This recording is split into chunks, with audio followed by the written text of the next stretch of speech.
So the UN Climate Action Summit is being hosted in New York by the Secretary General on September 25th, and it's to try to get countries around the world to increase their climate ambition towards the next round of commitments, which will happen in 2020. It's a one-day event, and a number of countries will be sending ministers and heads of state to New York to try to push forward their ambition and also match their ambition with finance and really try to accelerate action on climate change.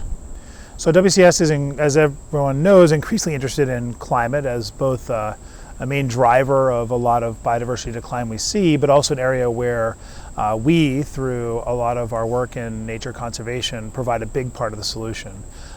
Increasingly, we know through research from WCS and partners that nature to 2030 is going to provide about 30% of the emissions reductions solutions we need for climate change on the path to carbon neutral by 2050. And what those nature-based solutions are stopping deforestation, stopping forest degradation, keeping large swaths of forests intact, and then even in the fringing zones, improving agricultural practices and tree planting practices, et cetera, such that there's more and more carbon sequestered in the areas where we work. So this is a big area where WCS has historically contributed and increasingly is only ramping up our contribution to support the global commitments. Specifically at this summit, which has a number of streams on energy and finance and industry and even youth movements and social political aspects, there's one stream on nature-based solutions that we're supporting, but that's just going to take a very small piece of the summit. So we've partnered up with a group called Nature for Climate, which is a communications and advocacy group to host a Nature Hub for 4 days. And those 4 days will focus on forests, on oceans, on agriculture, and a final day which will be held at the Central Park Zoo on both wildlife and cross-cutting issues, finishing with a rally to 2020 to really drive home the ambition on nature-based solutions to climate. So this Nature Hub will allow increased exposure to some of the commitments of the summit, but also other members of civil society, donors, corporate partners, technical experts, academics, to come in and really be part of the conversation and expand the momentum around these issues towards 2020. So increasingly, WCS's focus with our commitment on climate change is thinking about our role in securing the world's terrestrial forest sinks for carbon. So what we all learned in grade school, probably forgot and now need to remember again, is that every time carbon is emitted into the atmosphere, 50% of that goes into the atmosphere, but 25% goes into the oceans and 25% is absorbed in land. And really that's absorbed in the world's large intact forest blocks.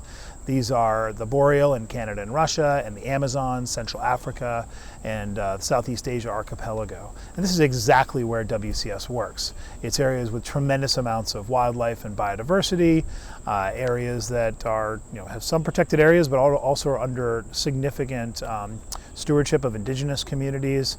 And what we found out recently through some partnerships with the University of Queensland, Oxford, Maryland, Woods Hole Research Center, is that these forests are actually degrading. So we have assumed, as part of our climate equation, that these forests will continue to sequester this carbon to 2050 to 2100, but our science and science of our partners is showing that these forests are actually degrading.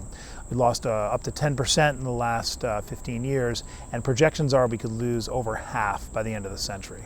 So this would mean a huge part of the assumed climate sink that's out there, the carbon sink that's out there, will be evaporating unless we take action. So intact forests is really the big initiative, as most people know now at WCS, that we're pushing a sort of forgotten solution to climate change. It really needs to be a critical piece of the pie.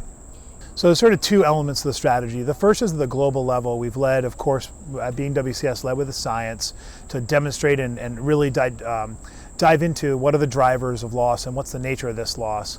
We'll have a paper that we're releasing for the summit showing a new intactness metric to really dive into some new technical details about where the loss is. And that science is intended to inform an overall problem of recognition that we all know that the large forest sinks play a huge part of the global carbon equation, but what the world has not recognized is the fact that they're degrading away. So that's our big strategy now, is ensuring that this is communicated it accepted. And then second, from recognition goes into operationalization of some solution. And that's going to take new and different financing for protection, almost like insurance, around these large and forest blocks. And from that will flow the on-the-ground action, which is our bread and butter. And there's really on the ground 3 things that we need to do. Of course, there's hundreds of things, but there's 3 main things. Expand and improve the management of protected areas, secure and improve ability of indigenous and local communities to manage their areas. Indigenous and local communities manage about 35% of the world's intact forest estate, so a huge amount. And then smart infrastructure. We can't have roads, can't have mines going right through the middle of these forests. And so we're going to need to work both on the policy side to mitigate away the impacts of these, but also redirect them entirely, working with companies that are thinking about doing this type of work. So protected areas, indigenous rights, and smarter infrastructure will help secure these on into the future.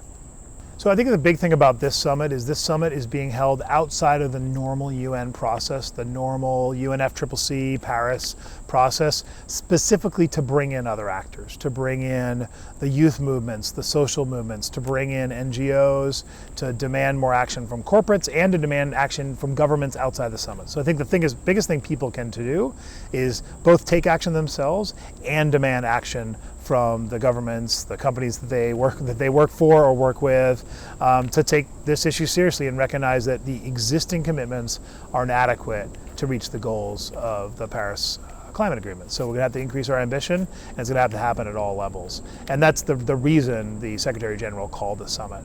It follows on a summit last year that looked for increased ambition at the state level and corporate level in California that released quite a bit of new financing and quite a lot of companies pledging to go carbon neutral by 2020. So we should look at another order of magnitude of increased ambition across a range of actors. The focus this year, though, is on the countries themselves, given it's being run by the UN.